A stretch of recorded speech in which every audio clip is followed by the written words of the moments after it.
Alright guys, may isang reaction video tayo dito kay Karobdrick. Primary witness sa umano'y pag-abuso kay Nanay LB nakaligtas sa pamamaril. Ayan, nakaligtas sa tangkang pamamaril ng isang riding in tandem ng pangunahing testigo sa umano'y pananakit at pag-aabuso sa kasambahay na si Nanay LB Vergara. Malakas talaga impluensya nito At panoorin po na nangyari yung pamamaril nitong Martes, September 12 sa loob mismo ng tinutuluyan na sa Palunan Oriental, Mindoro. At baka bayaran yan. At panoorin po natin, no other further ado, dito sa UNTV. Pinagtangkaang barili ng isang riding in tandem criminals na nakabonet ang pangunahing testigo sa umano'y pananakit at pang-abuso sa kasambahay na si Nanay LB Vergara.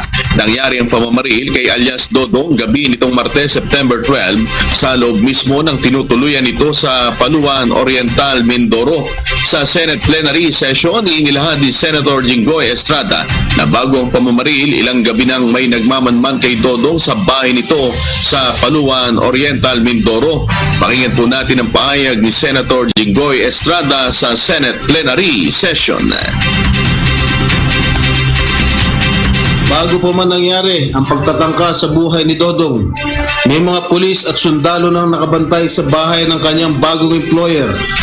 Bantay sarado man sila, ay nagawa pa rin ang pagtatangka sa buhay ni Dodong. Kaya nakakapagtaka kung bakit nangyari pa ito.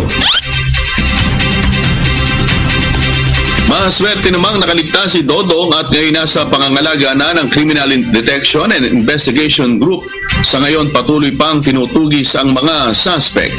Ayon sa Paluan Police, posible umanong tinatakot ng mga namaril si Dodong para umatras sa pagtestigo. Alright, napanood natin ang primary witness sa umano'y pag-aabuso. At muti nakaligtas si Dodong.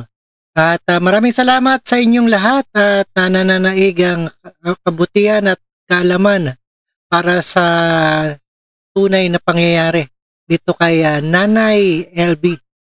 At maraming salamat sa inyong lahat and peace out. Thank you so much.